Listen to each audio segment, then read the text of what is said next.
ஐயோ, எங்க பணமெல்லாம் போச்சே! விஜய் அதிரடி உத்தரவு, கதறும் திமுக மாஜிக்கள்.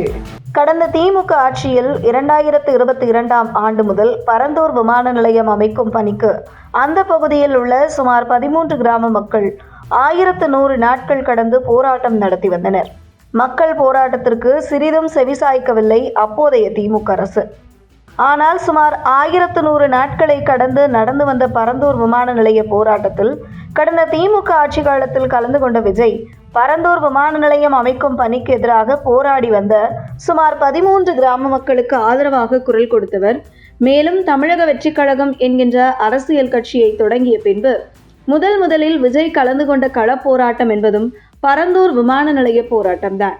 இதனைத் தொடர்ந்து சொன்னதை செய்வோம், கொடுத்த வாக்குறுதியை நிறைவேற்றுவோம் என்பதற்கு முன் உதாரணமாக முதல்வர் விஜய் சட்டசபையில் பரந்தூர் விமான நிலையம் திட்டம் ரத்து செய்யப்படும் என அறிவித்து பரந்தூர் பகுதியை சுற்றி இருக்கும் சுமார் 13 கிராம மக்களுக்கு மகிழ்ச்சி செய்தியை கொடுத்திருக்கிறார். இந்த நிலையில் முதல்வர் விஜய் சட்டசபையில் பரந்தூர் விமான நிலைய திட்டம் ரத்து செய்யப்படும் என அறிவித்த உடனேயே சட்டசபையில் திமுக சட்டமன்ற உறுப்பினர்களின் கதறல் அதிகரித்தது.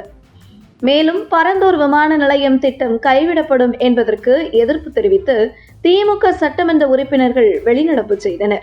இந்த நிலையில் பரந்தூர் விமான நிலைய திட்டத்திற்கு திமுகவினரின் கதறலுக்கு பின்னணி காரணம் என்ன என்பது குறித்த முழு விவரம் தற்பொழுது வெளியாகியுள்ளது. குறிப்பாக பல கோடி வாரி அள்ளலாம் என்கின்ற திமுகவினரின் கனவில் முதல்வர் விஜய் மண்ணை அள்ளி போட்டு விட்டார் என்கின்ற தகவலும் வெளியாகியுள்ளது. பரந்தூர் விமான நிலையம் அமைக்க இடம் உறுதி செய்து முறையான அறிவிப்பு வெளியாகும் முன்னே விமான நிலையம் அமைய இருக்கும் இடத்தை சுற்றி கடந்த ஆட்சியில் திமுக முன்னாள் அமைச்சர்கள் சொத்துக்களை வாங்கி குவித்திருக்கிறார்கள்.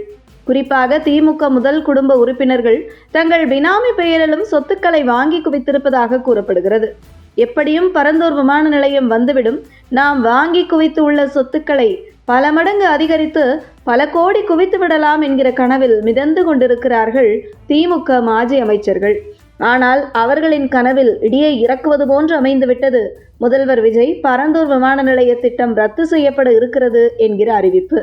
இதில் மிகப்பெரிய கேலி கூத்து என்னவென்றால், பரந்தூர் விமான நிலையம் முறையான அறிவிப்பு வெளியாகும் முன்பே அங்கே இருக்கும் விவசாயிகளிடம் அப்போதைய விலையை விட 2 மடங்கு 3 மடங்கு கொடுத்து அந்த நிலங்களை வாங்கி குவித்திருக்கிறார்கள் திமுகவினர்.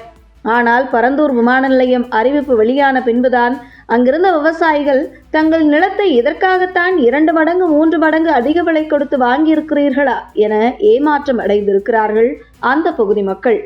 ஆனால் தற்பொழுது பரந்தூர் விமான நிலையம் திட்டம் கைவிடப்பட்ட நிலையில் இனி அங்கே திமுகவினர் வாங்கிய இடத்தை இனி வாங்கிய விலைக்கு கூட யாரும் வாங்க மாட்டார்களே என்கிற ஏமாற்றம்தான் பரந்தூர் விமான நிலையம் வேண்டும் என கூச்சலிடுகிறார்கள் திமுக மாஜி அமைச்சர்களும் திமுக சட்டமன்ற உறுப்பினர்களும் என கூறப்படுகிறது.